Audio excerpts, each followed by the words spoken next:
Before I introduce our presenters, I just want to quickly run through some of the technical details. Right now, you should be looking at your computer screen and seeing a shared screen with the OTL campaign logo welcoming you to the webinar. You should also be getting audio through your laptop. In order to minimize any extra noise, I have all of you on mute, but just because you're all on mute doesn't mean we don't want to hear from you. So if at any point you have a question or comment, you can use the chat box in the right-hand side of your screen. You can just type up your message, select all presenters from the drop-down menu, and send your message to us. We'll be monitoring the chat there.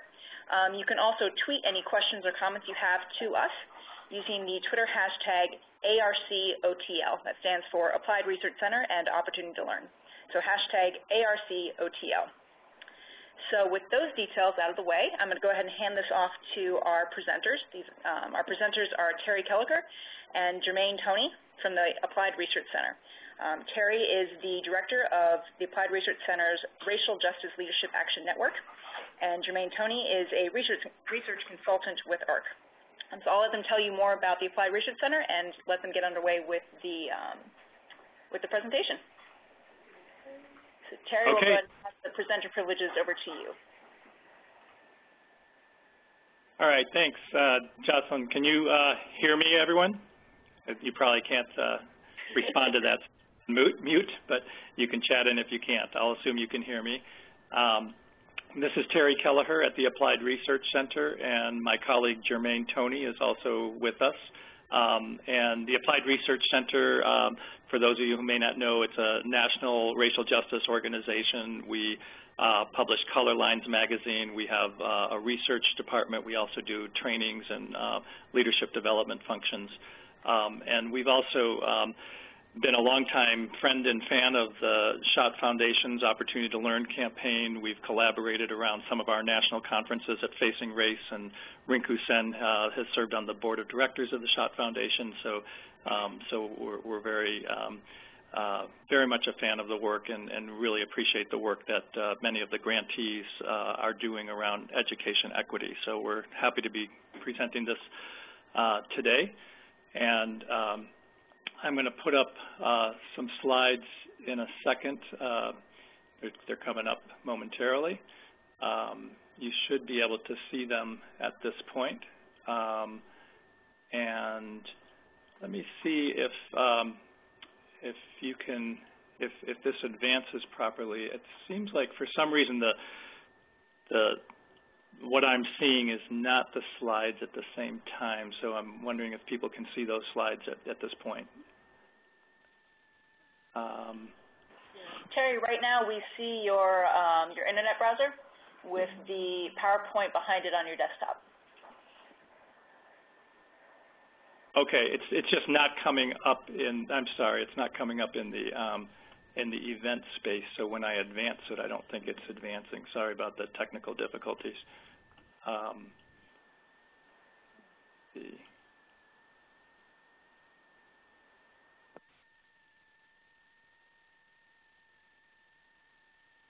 I'm going to stop sharing for 1 second, see if we can just figure this out. Sorry about this, everyone.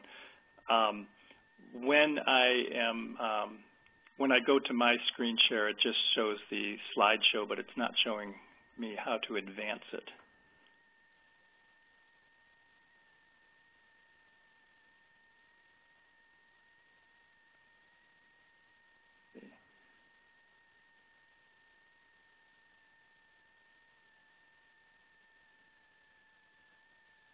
So when I advance this, does that move on your image? Yes, yes, it does. But go ahead and flip into presentation mode. Okay, sorry about that. It seemed like it wasn't advancing right. So, okay, take two. Sorry, everyone. So let me start with just getting a sense of how people are feeling about just what your knowledge of the racial equity impact assessments are. And if you can just look at this little slide here, you can feel free to chat in. If you want to just submit a chat, you can send in the number. Just how would you rate your familiarity with racial equity impact assessments? Not at all familiar, not very familiar, somewhat familiar, familiar, or very familiar. Feel free to just chat in the number of your level of familiarity. It's just helpful for us to know, what people's experience have been with this. So let me begin by just talking about what the problem is with a lot of the ways that decision making gets done. Often there's a lack of participation by stakeholders, and there's often those who are typically excluded from a lot of decisions are people of color, low-income people, people who traditionally aren't the power holders in a lot of institutions. There's often a lack of explicit attention to race. There's insufficient consideration of impacts of decisions, and then the mechanisms to address racism often are pretty limited, even when race is addressed.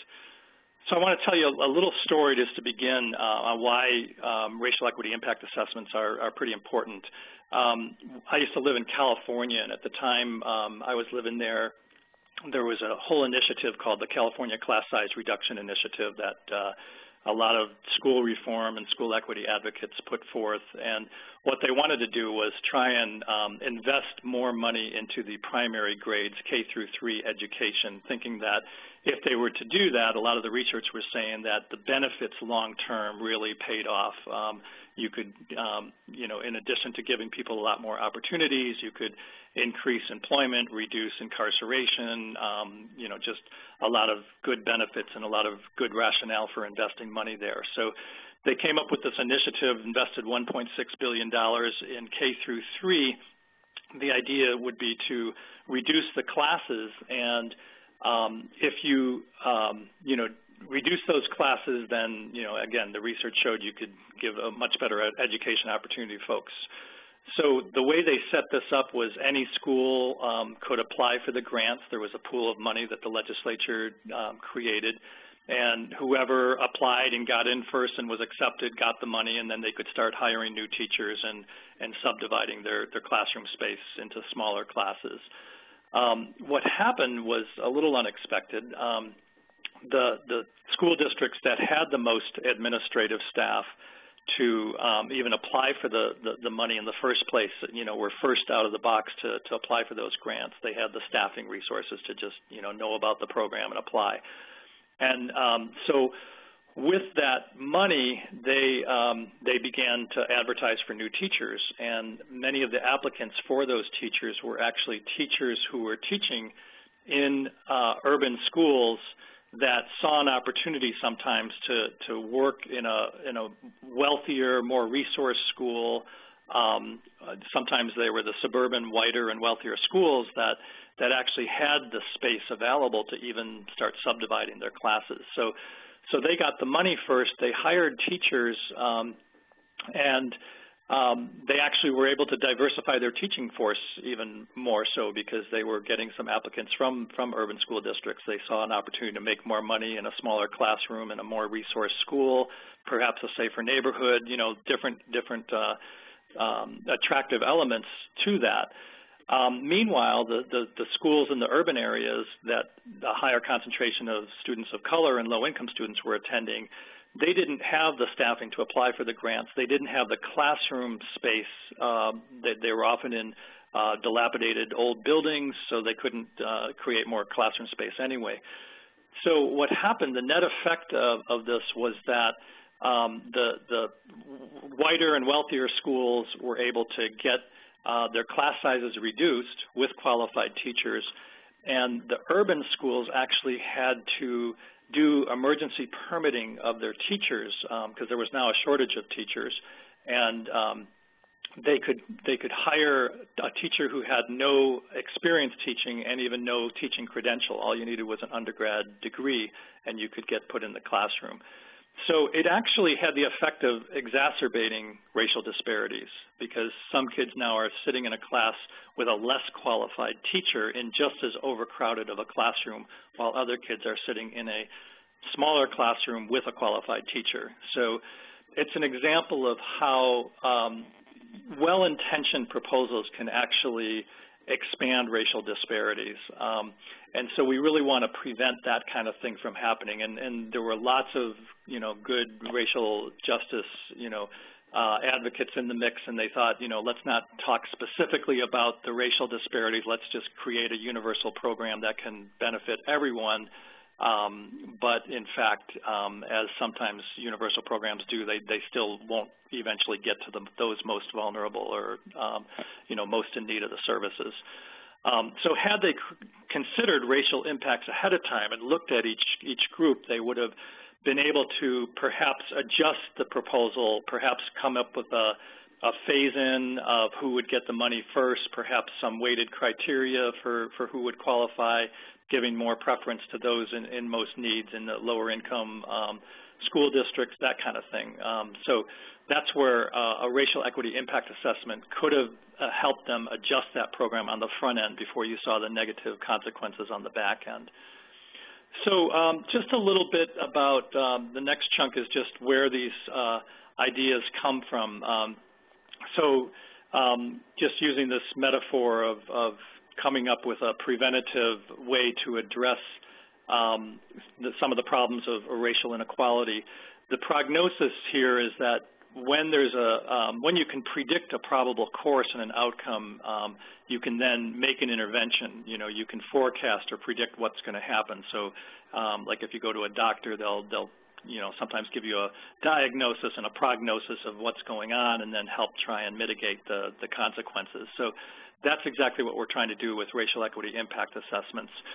Where they come from is they're based on environmental impact statements. So, people might be familiar with before they start a new environmental development, you want to look at what are going to be all the different potential impacts, how is it going to affect noise and pollution and traffic patterns and bird migration patterns and any things you want to look at.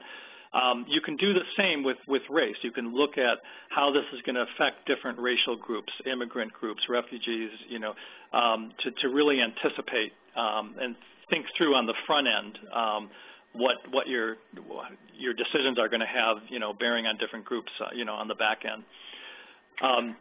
A good example of this is in the 1965 Civil Rights Act, there's something called Section 5, which is a pre-clearance statute, which says, like, before any state or district where they've historically had voting problems where they were putting up barriers to people of color in voting, before they can change their voting procedures in those areas that are designated under the law, they actually have to go through a process where the U.S. Justice Department has to pre-clear the provision or the proposal before it can get instituted.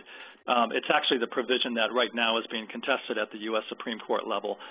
But that mechanism is similar to racial equity impact assessments. It's a way of trying to, on the front end, assess the impact before the problem gets created.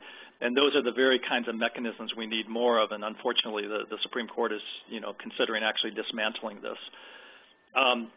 One of the places where this also comes from is the United Kingdom actually implemented a whole system of racial equity impact assessments back in 2000. They had this Race Relations Act that had 3 goals: to eliminate unlawful discrimination, promote equality of opportunity, and to foster good relations across different racial groups. And so that was a general duty that all government agencies had to follow. And part of the specific duty that they required was that there was a mandate that agencies do what they called a race equality impact assessment. It was a systematic analysis or consultation on the effects that a proposed policy is likely to have. And the main purpose being you want to preempt the possibility of unfavorable impacts on different racial groups. So that's been in place in the UK for several years now. And we're trying to bring this concept and framework to more places in the state. Some places are starting these, and I'll give a few examples in a moment. We call them racial equity impact assessments because we want to highlight race, we want to highlight equity, we want to really highlight outcomes over intentions, and the assessment part is really doing this in a conscious, systematic, and hopefully participatory way. Why use them? It's really to engage stakeholders in decision-making, to bring more conscious attention to race, as I mentioned, to minimize adverse impacts, to prevent racism from occurring in the first place, and when possible, to actually affirmatively advance racial equity, inclusion, and unity. So you want to use these as proactive tools as much as possible. So let me take you to the next chunk, which is just around how to prevent adverse impacts. One of the things that there's been a lot of new research around is the whole notion of implicit bias. A lot of racism doesn't require people to be racist. It just happens pretty routinely, unintentionally, unconsciously. And the American Values Project, a group that's been studying this, it says that implicit bias offers the idea that discrimination and bias are social rather than individual issues, and that we can thus participate in promoting equality. A lot of the discourse around race is about blaming people for their racism, but I think what we need to do is shift that to just, instead of the blame frame, is more of a responsibility frame, that we all have collective responsibility as part of a society that has a lot of structural racial bias embedded in many institutions. We all can figure out how to take responsibility, how to counteract that bias through conscious mechanisms and action. How they're doing this in the area of policy making, for example, is with criminal justice law. The states of Connecticut and Iowa have enacted authorizing legislation which allows, at the time when bills are considered, any lawmaker can request a racial impact assessment to see if a proposal will have an adverse effect on the racial composition of state prisons. So before they vote on a bill, they can ask for an analysis to see how is this going to affect the potential racial composition of our prisons, because we might want to adjust the bill if it's going to aggravate those disparities, or we might want to even pull the bill and not even move it forward if it looks like it's not going to do what we want. So those are good mechanisms in place in the criminal justice area. The Sentencing Project is a group that's been spearheading some efforts around this. In the area of child welfare, they're starting to look at some possible bills that would also require some impact assessment. There's a bill in the state of Oregon that's looking at ways that you could apply impact assessments to child welfare as well as criminal justice and the effects on different racial and ethnic communities. In the area of governance, King County, Washington, has a whole initiative, the Equity and Race Initiative there, that is looking at across all their policy making and decision making across their organizational operations, their community engagement strategies, really looking at what effect these are having on different racial groups, and they're actually using racial equity impact assessments to really guide their work, so that as a government entity, they can start doing business differently. All their department heads actually set racial equity goals and plans, and they're held accountable to those plans, and so they've really come up with a systematic way of really looking at race much more consciously. Similarly, the city of Seattle also has been a real trailblazer in starting to use racial equity analysis questions for a lot of their policy development and budget making. So they have what they call these filters. It's a set of questions that they answer before they set new budgets and set new policies. And they look at how is this going to affect economic equity? How is it going to affect immigrant and refugee access to our services? How will it affect public engagement and outreach, especially to marginalized communities? So by answering those questions, they're starting to do business differently. They're starting to actually come up with new programs, new strategies for really engaging the public and really tilting their services more to the entire community, not just, the typical people who, have the most resources or, know the system the best to work it to their advantage. So those are some good examples in the area of governance. There's also some cities that are looking at how to apply it in planning and community development. like the city of Charlotte, city of St. Paul, Minnesota, they're looking at ways to apply it to new developments where public money is involved. So I want to get more towards education, though, because that's the interest here. There's some other models that people are looking at. There's opportunity impact assessments. That's a model. It's another kind of variation on how to address equity through more systematic analysis, and that can work across different issue areas. There's health impact assessments that you can enter in some racial analysis into the context of health impact assessments, just like you can do it with environmental impact assessments. But we're trying to promote the idea of using racial equity impact analysis as a distinct tool itself, where government agencies can actually adopt the use of them, and then the public advocacy groups can be engaged in that process to help them do the right analysis and come up with the best strategies and policies. So I'm gonna turn it over to Jermaine Toney, my colleague, who actually has experience with using our racial equity impact assessments, and he's going to tell some actual case stories, some examples he's been involved in to give you an example of how this works in the realm of education. So Jermaine, you can take it away from here.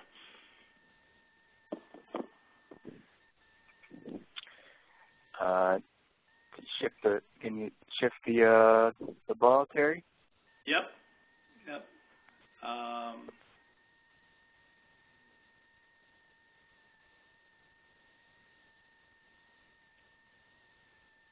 Yeah, this is where I'm not seeing the screen where you can shift the ball. Hey, Terry, we're going to take care of it over here on our side.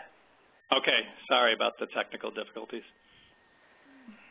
All right, Jermaine should be coming your way. Okay.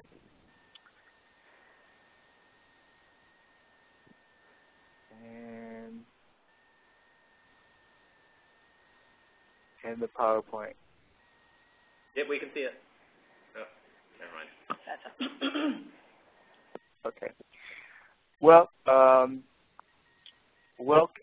good afternoon, everybody. I'm Jermaine Toney, research consultant with the Applied Research Center.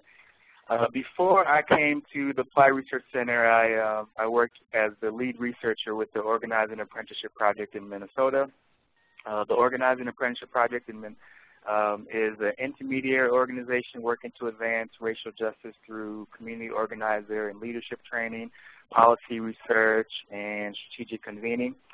And the Organizing Apprenticeship Project is the convener of the Education Equity Organizing Collaborative. And this collaborative is a multiracial, multicultural network of advocates for equity in public schools. The collaborative is made up of a number of organizations: McGizzy Communications, which is an American Indian organization, Somali Action Alliance, Isaiah, a multiracial interfaith group, Coalition of Black Churches, and the Organizing Apprenticeship Project. So, full disclosure here, the two stories that I'll be telling you come from firsthand experience at my time in Minnesota. Hey, Jermaine, can you bring up your slides? So well, it was, we'd share it with Terry's slide. Can I get access to Terry's screen? I'll pull it up on our screen. All right, we'll pull it up on our screen and share our screen. Okay.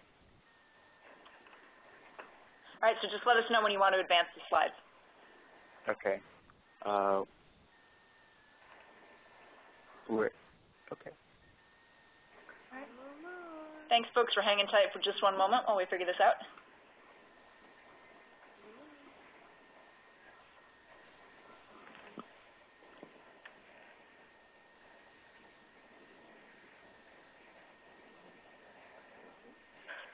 Jermaine, which slide are we starting on? Example 1, first example. Yep, that's it. There it is. All right, yep, take it away. Yep. All right.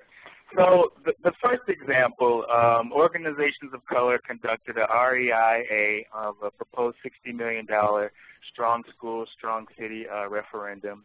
And the REIA actually helped support it and helped to actually pass the initiative. So in the spring of 2008, the Education Equity Organizing Collaborative was approved by the Minneapolis Board of Education to support this proposed $60 multi-million referendum that was going to be on the ballot for November. So the Education Equity Organizing Collaborative said, we need to first conduct our racial equity impact analysis to see how it's going to impact kids, students of color, American Indian students in the district under the various options. So the Organizing Apprenticeship Project did the analysis, which was me, and we found the analysis revealed that if voters failed to approve the referendum for additional school funding, the academic achievement gap across different racial groups would widen. However, voter approval of the initiative would result in the maintenance, but not expansion, of current disparities. So the racial equity impacts analysis actually revealed that support for the initiative would be a more favorable position for communities of color to take. So with these findings, we briefed the Minneapolis School Board, and based on the findings, the Education Equity Organizing Collaborative came up with a slogan that they brought to their respective communities. The slogan was, vote yes today, kick butt tomorrow. And with Education Equity Organizing Collaborative's visible and active support, the referendum actually passed by a historic margin. The tipping point was a larger presence of Minneapolis voters of color.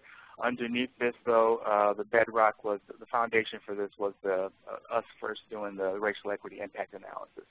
The big point I want you to take away here is that we first had to model what we wanted the school system to start doing. So now let's go to the second slide for the second example. Okay. So this time, the Education Equity Organizing Collaborative asked the Minneapolis Public School District to use the REAI for Changing School Options Plan. This plan mitigated adverse impacts on Somali and American Indian communities.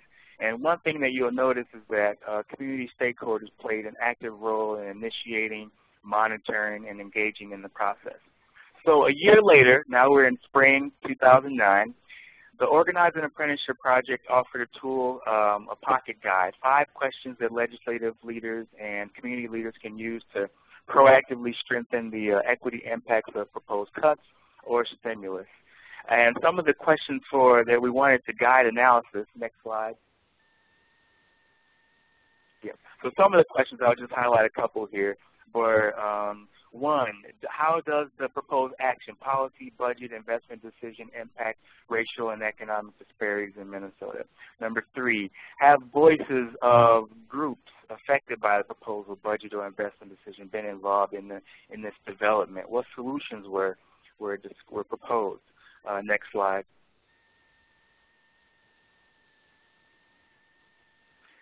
4, what do you need to ensure that the proposals are successful in addressing disparities? What resources, timelines, monitoring do you need to make sure that the proposal is successful for achieving equitable impact? So these questions actually made a big difference in a local public school challenge. At the time we released these questions, the Minneapolis School Board unveiled their Changing School Options proposal. And the Changing School Options proposal was a plan to change school boundaries and adjust elements such as pathways to from elementary school to secondary school, the types of magnet programs in each zone, changing transportation parameters. The district came up with 3 options, and they shopped them around the community and asked the community which one they should pick. The options came across the Education Equity Organizing Collaborative's desk, and they were like, whoa, where's the equity impact on the kids?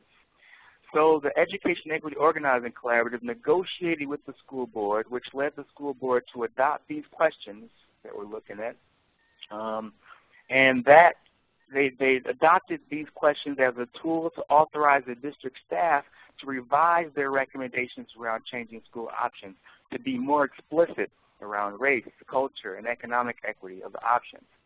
Based on the analysis, they picked one option that would have the least amount of disruption, as in the number of students that would have to move to another school.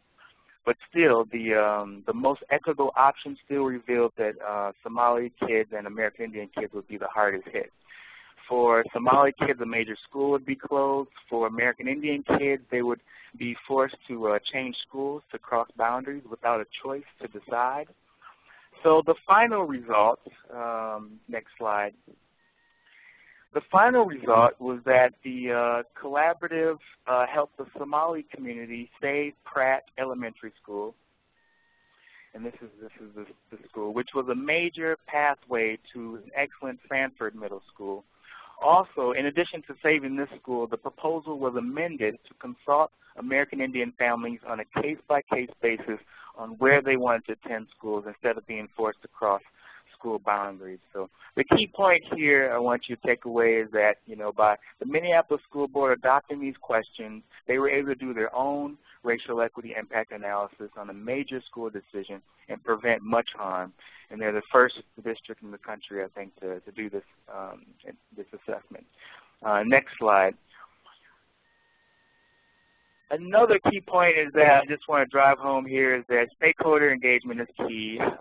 We want racial equity impact analysis to be institutionalized as a rule. That would be great to guide school decisions. At the same time, we want to build in stakeholder engagement throughout every step of the way. And the example that I shared, the Education Equity Organizing Collaborative, they initiated the REIA. They reviewed the options. After the analysis was done, they were part of constructing the solutions to mitigating the harm in the implementation phase. So that's all I can get into. I can get into more details in Q&A. We also have a case study that we can make available after the webinar that will be part of a resource. For now, I want to turn it back over to Terry, and he'll take us into the next section. Okay, and I think I'll use the same deck here, and I'll let you know when to advance the slide so we don't run into more problems around that. So if you go to the next slide on where we are at, I'm just going to take you through this last chunk, which is just not now we're into sort of the prescription. What can we do about the problems that you've seen? So next slide. So what we want to do is this is a tool really about eliminating not only existing racial inequities but also preventing future inequities. If you try and use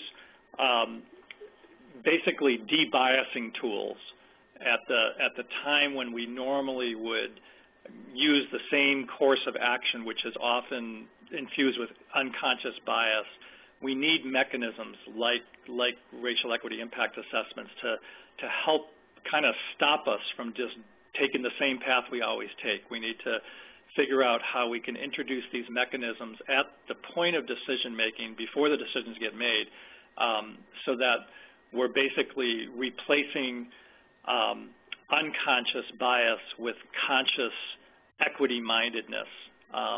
So we're sort of shifting that color blindness frame to equity mindedness, because the color blindness frame, as we know, just perpetuates a lot of racism. Equity mindedness can actually produce racial equity. Next slide.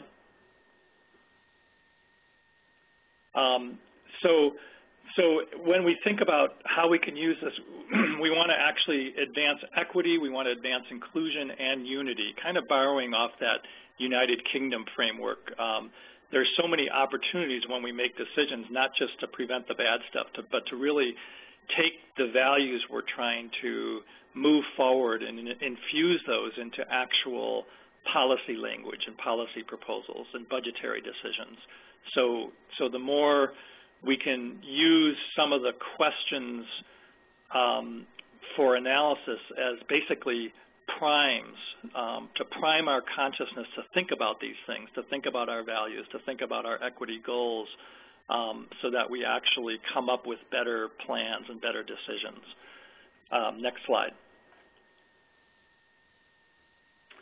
So when you're conducting a racial equity impact assessment, we have a toolkit up on our website, and we'll send you the link around that as a follow-up to this webinar.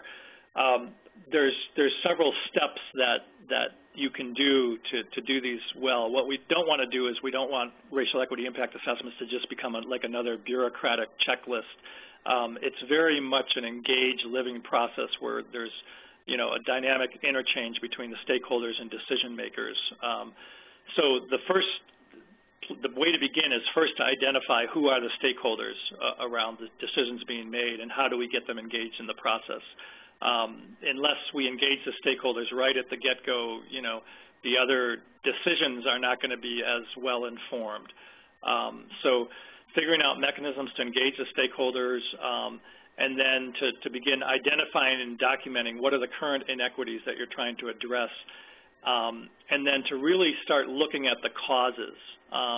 Sometimes, as advocates, we want to just highlight racial inequities, but we don't take the next step, which is to really say, what do we think is causing them?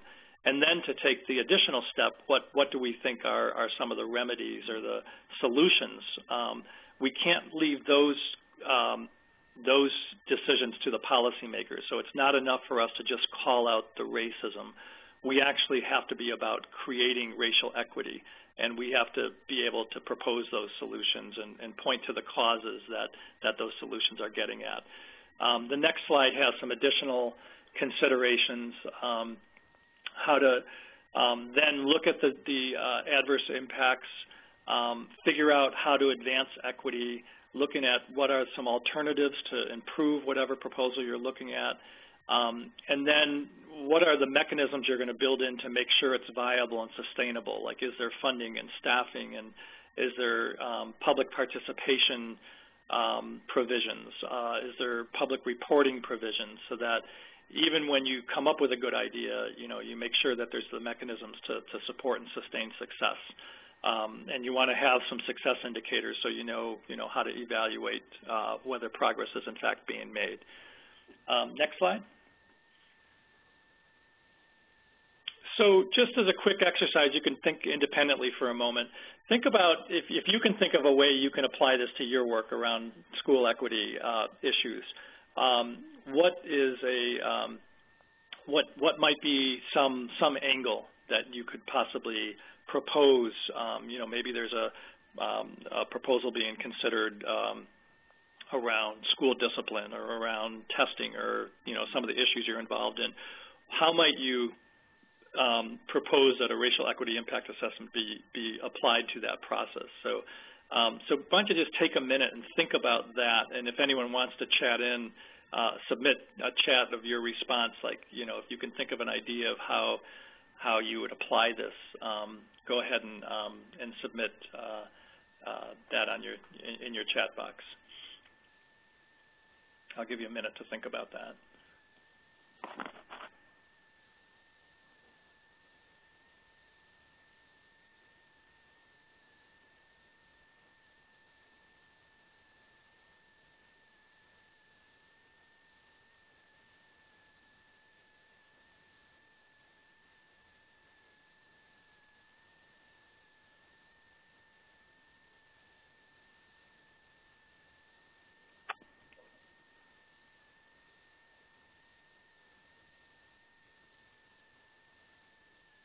So if you have an idea of a way you would apply this, feel free to chat something in. Looks like Nancy wrote in to say that these would be good to use in the case of reforming school discipline policies or looking at the adverse effect of exclusionary school discipline policies. Okay, great, yep. And Lauren wrote in to say that this would be good to use when looking at the impact of how many students we admit into integration programs like METCO. Mm-hmm. Yeah, so you can begin, if you want, by seeing if you can get like the school district to apply this to a specific thing, much like the case study that Jermaine spoke about. Or you can get them to think about using these, more broadly across the board. I think, again, in the city of Seattle, the actual school district of Seattle, they've adopted this whole education equity framework that might be worth looking at some point. You can Google it, or we can send a link. They've come up with like some broad goals and parameters around equity that they're going to start specifically looking at as they make decisions going forward. So you can try and get your school districts to start embracing these concepts of really looking at racial impacts. And sometimes if you can't get the school district to do that, again, much like Jermaine's case study, you can do it yourselves. You can do some racial impact assessment yourselves, and then you know, publicize the results of your analysis. And a lot of times decision makers actually will appreciate that, because they don't want to make decisions that are going to have impacts on their constituents that they don't even know about. So if you are able to share that analysis with decision makers, sometimes they're really happy to get it. They'd rather see it on the front end before they take their vote than later on hear from their constituents like, why didn't you consider this or that that they weren't thinking about at the time.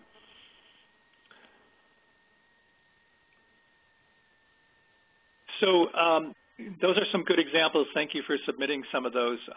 Let's go to the next slide, and just I want to just take this to the next level. If you have an idea of how this might apply to the work you're doing in your own communities, what might be a first step you could take to advance this idea? Like, who would you talk to? Where would you go to move this forward? So again, if you want to submit a chat reply on that, we can see what people are thinking about here.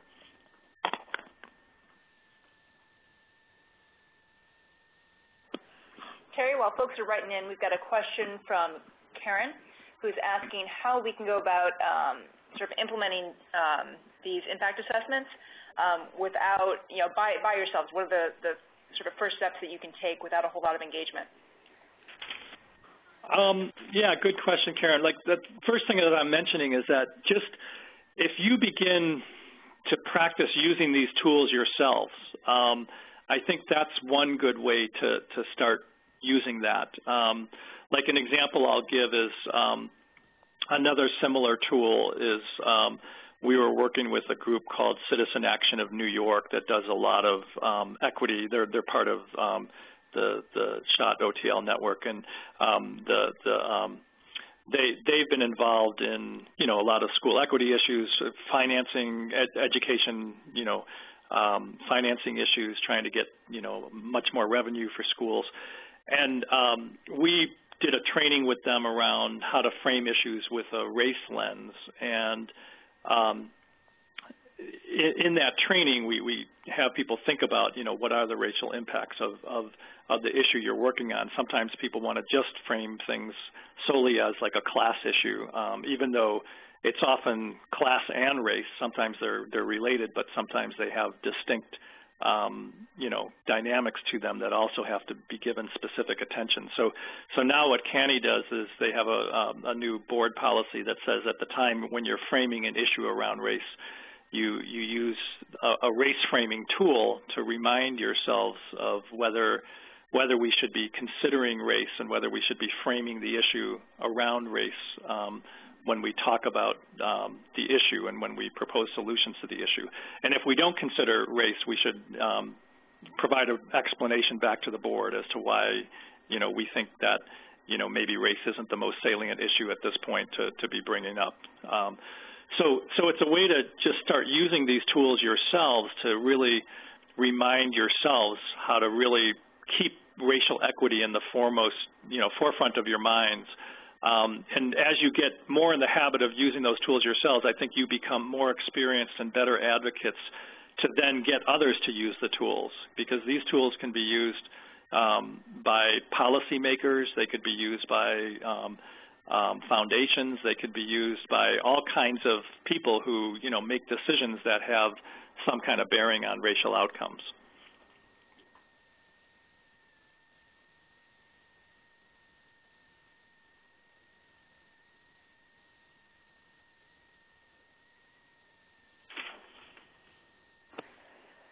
Terry, why don't you move ahead?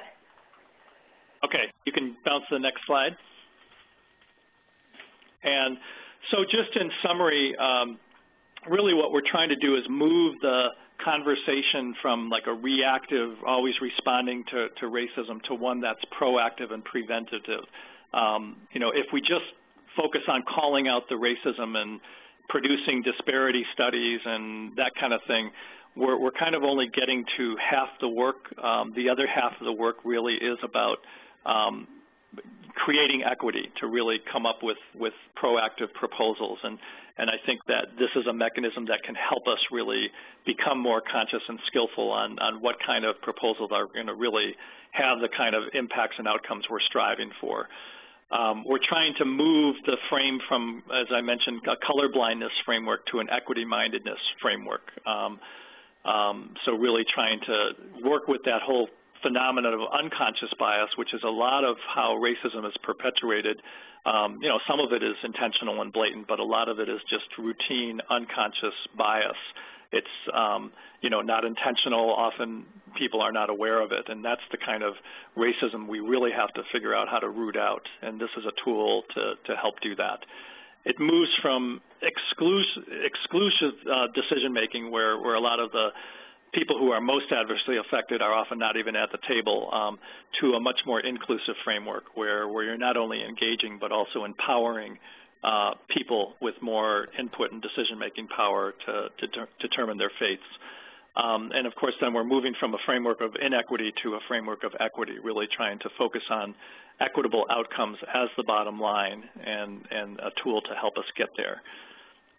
So that's the end of the presentation part. We can open it up to more questions and answers. We have you know, more time for that. If people have questions, we're happy to entertain those. So we'll invite folks to submit some more questions through the chat box. Just to get us started, Terry, I've got a question for you. This is kind of going back to your Citizens Action of New York story and the anecdote there. How do you encourage people who may not be used to using a race lens or may not be aware of sort of just even thinking about looking at, you know, racial impact in a given policy? How do you encourage them to adopt that framework? Yeah, it's a good question. I think that, you know, race is a topic that's, of course, highly contested. A lot of people are afraid to even open the can of worms and talk about it. In the community organizing framework, some people, you know, are trained in the school of, you know, just trying to find the common denominators and run with that. You know, let's find out what unites us, not what divides us, and let's move forward with that. And often race is seen as divisive. And the other is race is sometimes seen as unwinnable. If you talk about race, you're just going to, again, turn people off, especially because there's so many white decision makers and policy makers who head up institutions. So why talk about race? The reality, though, is that race is such a significant part of the problems that we're addressing. You know, any dimension of schools, if you look at, you know, how the racial outcomes in standardized testing appear and how discipline disparities are going down and you know, who's represented in curriculum fairly and who's not, and, you know, just about every dimension, you know, what is the racial population of our teaching force? You know, there's so many ways that race is such a key issue in the different issues we're trying to develop. So I think, you know, thinking of it sort of as a proportionality kind of framework, if the issue really is highly about race, if you're seeing a lot of really significant racial disparities in the issue you're addressing, then race needs to be a significant part of the conversation, and race needs to be a significant part of the solution. And race isn't the only dynamic. If the issue really, you know, looks like it's about race and gender, then race and gender ought to be a major part of the way you talk about the issue and a major part of the way you're addressing the issue.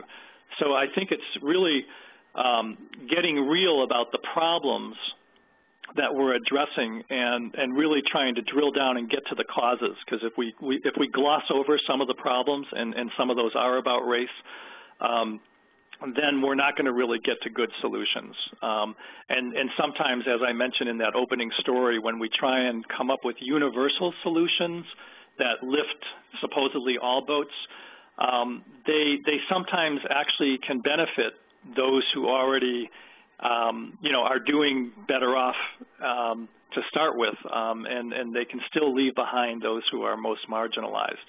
So a different framework is what we call targeted universalism, where we try and lift all boats, but we try and ensure that we're targeting the services and the programs that those who need it most, that they get served first. And that's a more targeted approach, and eventually we can try and lift everyone up, but make sure that we give priority to those who need to be lifted most.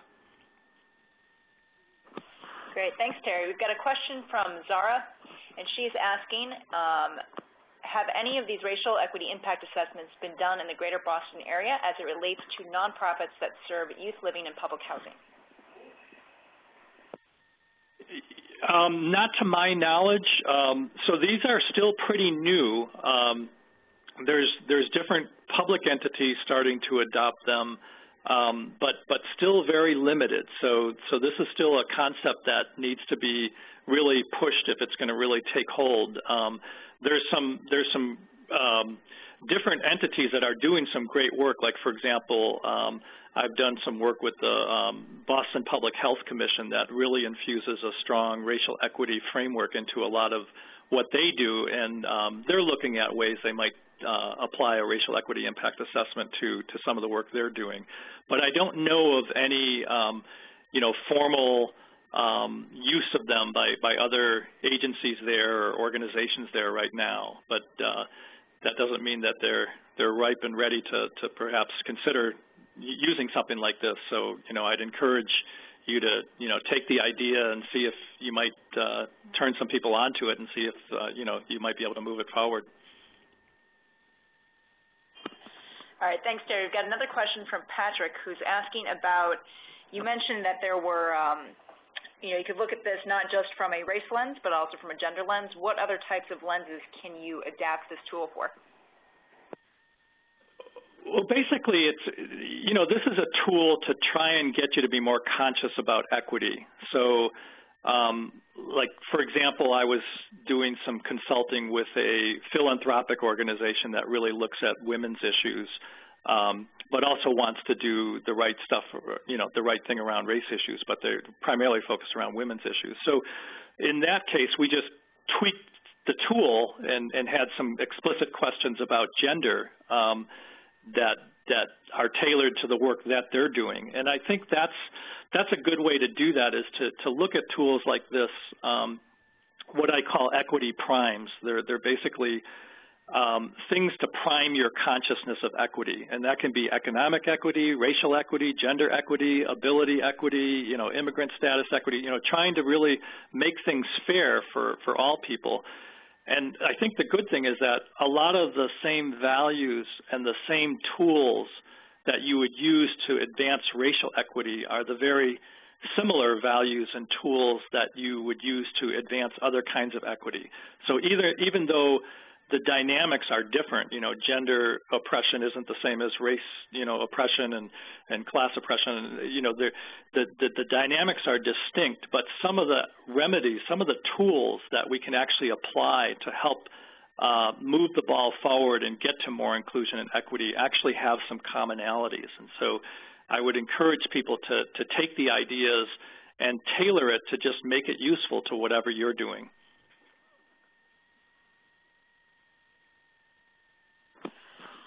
All right, I think that's all the questions we've got so far. Terry, any closing thoughts? I think feel free to use us as a resource if folks, have questions or are looking for more examples. Feel free to get in touch with us. We'll share our emails with you in a follow-up email. And there's some good resources out there. I think I mentioned, like, Seattle, the city of Seattle has some good resources on their website. They actually have some downloadable and viewable kinds of tools that you can see how they're using racial equity impact assessments. But there's some really great potential to use it in the education realm. I mentioned that, we've already got some legislation that we've seen in state legislatures around the area of criminal justice. And, my hope is that over time, we'll see some state legislators taking up this idea and actually, instituting it at the state level. But there's also, many ways you can do it at the local level with your local school districts. So, I encourage you to use your creativity to figure out, good ways to use this tool. But you know, if we're ever going to get ahead of the curve, racism keeps replicating itself in so many new ways that we really have to look at some preventative kinds of mechanisms. And I think that's the real, you know, hope for this kind of tool, is that maybe we can start, you know, getting ahead of the curve if we can start introducing these in a lot of different realms. So, you know, I encourage you to go forth and let 1,000 flowers bloom wherever you can, see if you can, you know, seed these ideas and, you know, try and get us to more equity. Great. Thanks so much, Terry. Jermaine, do you have any closing thoughts?